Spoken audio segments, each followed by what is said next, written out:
Okay, I wanted to share some thoughts on Lamentations. It's a book in the Bible that comes after the Bible or Book of Jeremiah, where they're basically lamenting the challenges that were just all around, the chaos and the death and destruction that occurred during the Babylon siege of Jerusalem.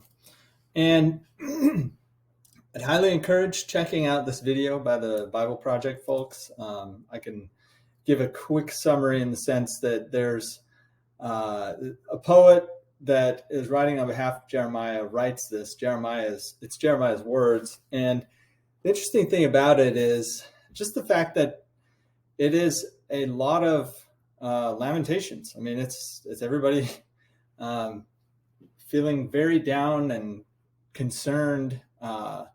There's a lot of like, God, how could you do this? How could you allow this to happen? And I think what's interesting about that is that, and this is what the Bible Project folks mention, is the very fact that it's in the Bible and is canon in at least Christianity and probably others, and is because it gives validity to the idea that it's okay to lament.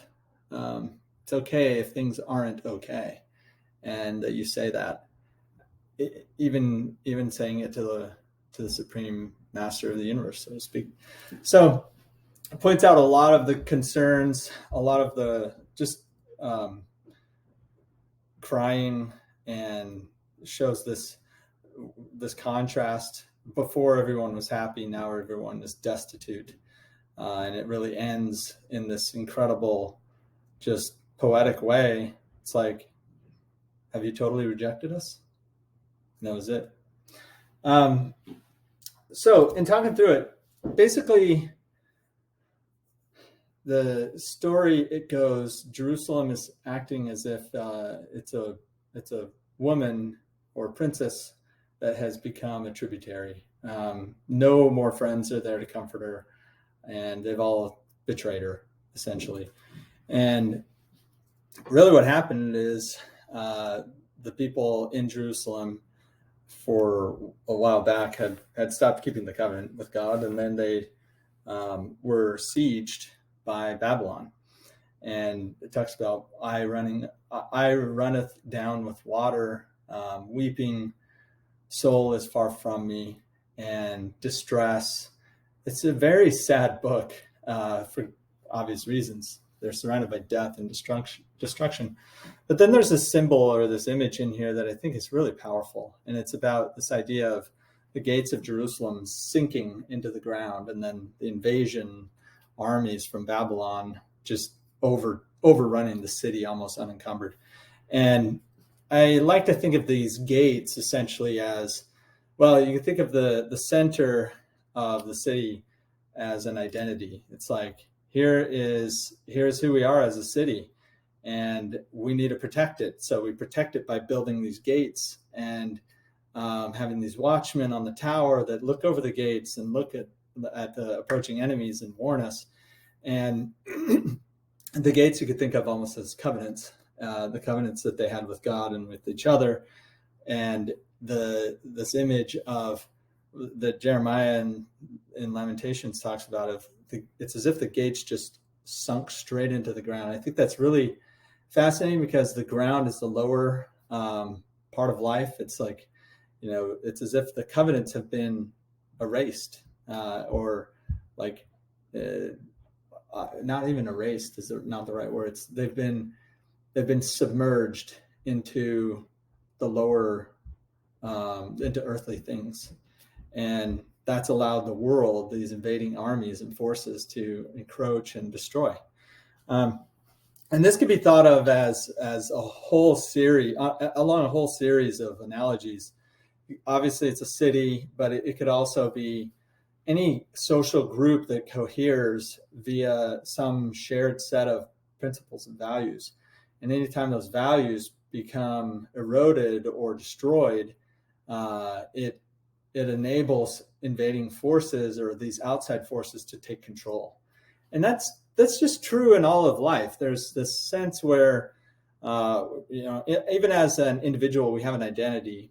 We identify ourselves with a certain church, or maybe even non-church, and country, state, city, neighborhood, whatever it be. This is how we structure our world. We craft our identity around these social organizations, and that are united in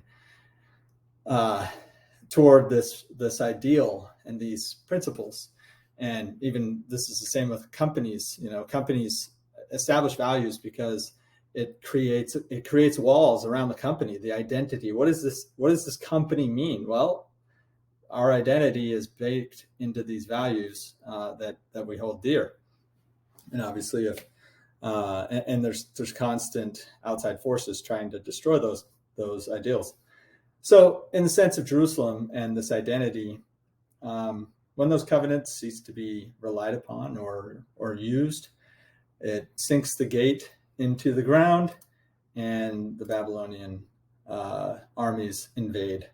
So, this applies to family, applies to congregations, and it especially applies to self. We have a sense of self-identity of who we are. And until we've really crystallized what our identity stands for, or the principles that we hold dear, or I hold dear, we haven't yet really formed that foundation. And that's the point of covenants in a lot of religions.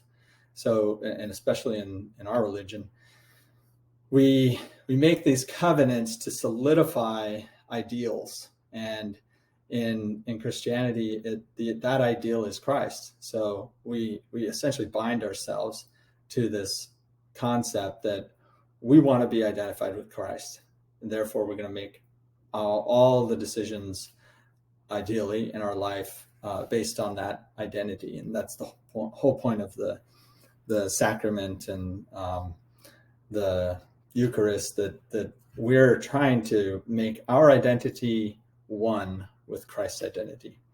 So I thought it was a fascinating concept, and it's all in Lamentations. It's a wonderful book. Thanks for your time. Take care.